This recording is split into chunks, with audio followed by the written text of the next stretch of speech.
ma'am. Ma'am, papakita ko muna yung ano mo, ma'am. Ano kayong nangyari? Ito kasi ma'am yung nilagay mo, ayan o. Apartment, Street Pasig, Jenny Street. Ang Jenny Street kasi ma'am, titignan niyo po. Ano po yung lugar yung pinaka-street ng yan? Ito, Ano po to? Alberto daw eh.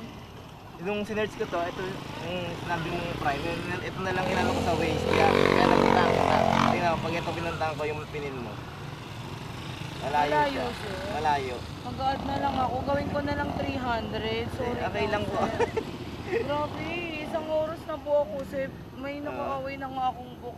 Ay, may nakaaway na ako na angkaser eh. Tapos yung ano, yung ayun na yung nagtitinda nung manok. Tinutulungan niya na ako. Sabi niya kausapin daw po yung nag-aangkas kasi pangalawang book ko na.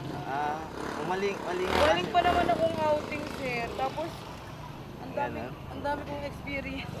Pwede po bang ano? Kalmahan mo lang. Nainis ako na. Palagay po. Sige. Gawin ko na lang ano, sir, 300. May mojito ka pa.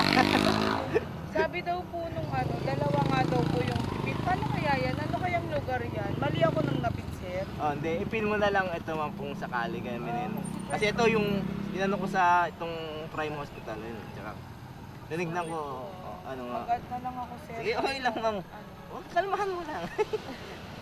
Hindi, kasi hindi naman nagalit totally. Parang ano. Layo nga niya. Totally. Ano, mga 2.3? Nakalagay kasi yung A apartment tapos Jenny Street kasi. Layo pa naman, sampalok pa ako. Sabi ko, malayo. Kaya sabi ko paikot-ikot ako. Wala talaga akong makita ng ano. Wala akong makita ng hospital. Kaya tinanong ko tricycle driver, hindi niya alam kasi ang layo nga pala. Tsaka ano po, first time ko kasi dito. Okay lang yan. Ganun talaga pag first time. Sorry na po. Basta Kalma. mag-add po ako, sir. Pasensya na talaga. Hindi, okay lang. Hindi kailangan Nakakatuloy ako sa ano. Hindi kailangan humingi ng pasensya. Natural lang yan, nagkakamali. Naawa lang din ako sa una kong nabook. Kasi Saan siya nasayang nakarating? na yung gas niya. Actually, fault ko naman din talaga. Inamin ko. Pero, ang tagal ko siguro, sir, mga 1 hour and 30 minutes ako. Ano yun? Bakit nakatakip yung ano? Feeling ko ano to? Ma'am, nag-vlog kasi ako. Kaya yan, nagsusorry talaga ako siguro kung makapanood man to ng last na ano.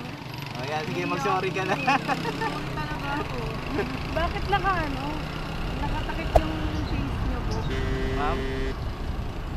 Wala lang ma'am, kasi gusto ko maiwan naman. Gusto ko nakangiti kasi. Yan ang mga kasi yung nakangiti. Hindi mainit? Ha? Hindi mainit sa face. Hindi po. Kung artista kayo Hindi, mas maganda nga yung nakatakip kasi Hindi mas na, kasi pag ganyang nagtatakip, baka mas matakot ka pag nagtanggal ng mask eh. Hindi Hindi, feeling ko kailangan mo mag-face reveal. Face reveal? Pag drop out ko. Tapos yan na ba? Kung mapapanood man to ng SB ko na panay rides din, alam nila din yan na naligaw ako. Gabing-gabi overnight yung outing namin. Sampalo ko lang ako eh. Malapit lang ako kung tutuusin eh. Sasakap. Hi!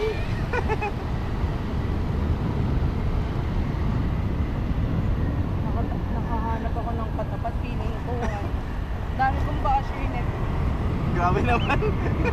Basher agad. Kasi sasabihin kasi sayang nasitingin. Sayang naman. Diyan na lang ako sa may aircon.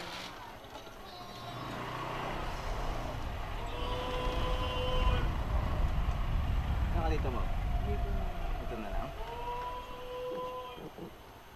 Buti na lang. Tama talaga yung drapo ko.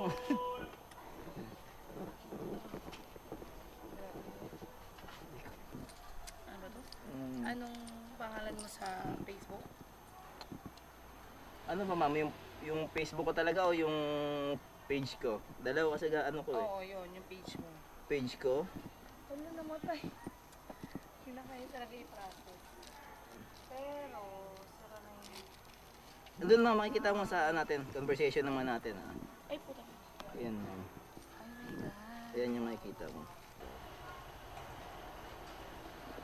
Alright guys, yan. Na-drop ko na si mama. Punta tayo ngayon ng Diliman, Quezon City mga idol. Go tayo idol. Bye.